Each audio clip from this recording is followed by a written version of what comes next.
লিটন সৌম্য সরকার দলের জন্য দরকার। হ্যাঁ ভাই, তুমি আসলে ঠিক বলতেছো। লিটন সৌম্য স্যার আমরা কখনো এদের ছাড়া হারা সম্ভব না রে, একদম রাইট, এদের ছাড়া আমরা কখনো হারতে পারবো না। কারো সাথে হারি না, ইচ্ছা করে জিতি না। এর জন্য খেলি না, আমরা সবসময় খেলি নেক্সট ওয়ার্ল্ড কাপ খেলার জন্য। বর্তমানে আমাদের বাংলাদেশের খেলার অনেক উন্নয়ন হয়েছে। শান্ত, লিটন সৌম্য এরা হচ্ছে আমাদের বাংলাদেশের পেটস খেলোয়াড়। এদের কখনো বাদ দিতে পারবে না, কারণ এটার মূল হচ্ছে টিম ডিরেক্টরের গোপন ভিডিও। শান্ত, লিটন সৌম্য এদের কাছে খুব ভালো করে আছে, বাদ দিলে তো। শান্ত বলেন, সৌম্য বলেন, কিংবা লিটন বলেন, এটা বাংলার আদু ভাই। ভাই তুমি আদু ভাই বলো, যাই বলো, এদেরকে কখনো বাদ দিতে পারবে না। বাদ দিলে তো আমাদের টিম ডিরেক্টরের অনেক ক্ষতি হয়ে যাবে। আমরা বাঙালি খুব আবেগী, তাই আমরা আজকে এতটা অসহায়। এরা বাংলার আদু ভাই, নতুন কিছু না, এটা আগ থেকে আদু ভাই এখনো আছে আদু ভাই। এই ক্রিকেটারদের পিছনে মাসে মাসে যত কোটি টাকা খরচ হয়, ওসব টাকা যদি আমাদের বাংলাদেশের গরিব দুঃখীকে দেওয়া হতো, তাহলে আমাদের বাংলাদেশে আর কোনো গরিব দুঃখী থাকতো না। আমি সরকারের কাছে বলবো বাংলাদেশি ক্রিকেট নিষিদ্ধ করা উচিত। ভাই তুমি কিন্তু ঠিক আমার মনের কথা বলছো। শান্ত বলেন, সৌম্য বলেন, সবাই আসলে ব্যর্থ। মাহমুদুল্লাহ রিয়াদ বলেন, সবাই আসলে ব্যর্থ। ইজিলি কিন্তু জিতার চান্সটা অনেক ভালো ছিল। এদেরকে হাজার হাজার কোটি টাকা দিয়ে কোনো লাভ নেই। আমাদের কিন্তু বোলাররা খুব ভালোভাবে বল করছে, খারাপ খেলছে শুধু 12 ওভার 1 বলে 115 রান তাড়া করতে পারে না। এরা কিসের ব্যাটসম্যান? এদেরকে হাত পা ভাঙা, ওই যে এরা তো প্রতিবন্ধী, হাত পা ভাঙারও দরকার নেই। ভাই কি বলবো, লজ্জার কথা কারে বলি। ওদের খেলা দেখে আমি নিজেকে অনেক লজ্জা বোধ করতেছি। এদের যে লজ্জা শরম বলতে কিছু নাই, এটা কিন্তু বলতে হবে। এদেরকে গাবতলী শাহ আলী মাজার ওখানে বসাই দেন সামনে, লক্ষ লক্ষ টাকা ইনকাম করতে পারে ভিক্ষা করে। ভাই তুমি যাই বলো না কেন, আমাদের বাংলাদেশের ক্রিকেটারদের কিন্তু হায়া লজ্জা শরম কিছু আছে বলতে আমার সেটা মনে হয় না। তবু খেলা যদি আর দেখছি, জীবনে যদি তোকে আর খেলা দেখছি, আমি আর যাই হোক ভাই, বাংলাদেশের খেলা আর কখনো দেখবই না। ভাই কান ধরে উঠবাস করলাম, কান ধরে উঠবাস করলাম। আমিও কান ধরলাম ভাই, এসব নির্লজ্জ বেহায়াদের খেলা আমি আর দেখি না।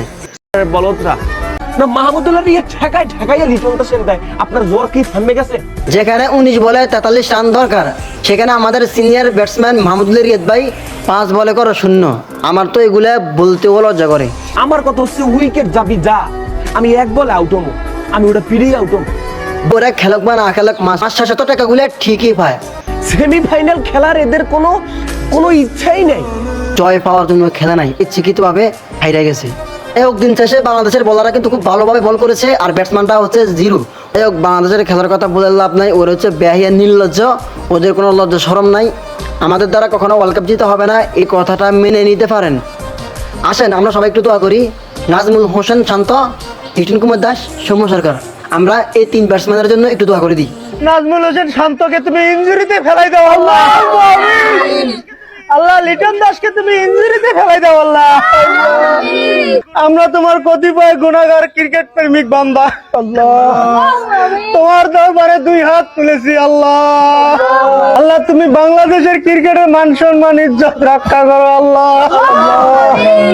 একজন ক্রিকেট প্রেমিক হয়ে কইতো লজ্জা লাগে, কিন্তু তুমি তো দেখছো আল্লাহ, তারপরও কই আল্লাহ তোমার কথাটা।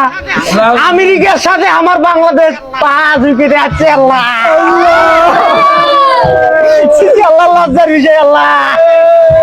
আল্লাহ এইসব ক্রিকেটের হাত থেকে আমাদের বাংলাদেশকে রক্ষা করো আল্লাহ। লিটনের বউ বলছে লিটন নাকি 2 মিনিটের বেশি পারফরমেন্স করতে পারে না আল্লাহ। এই লিটন দাস কেমন করে ওপেনিং এর জায়গা পাই আল্লাহ।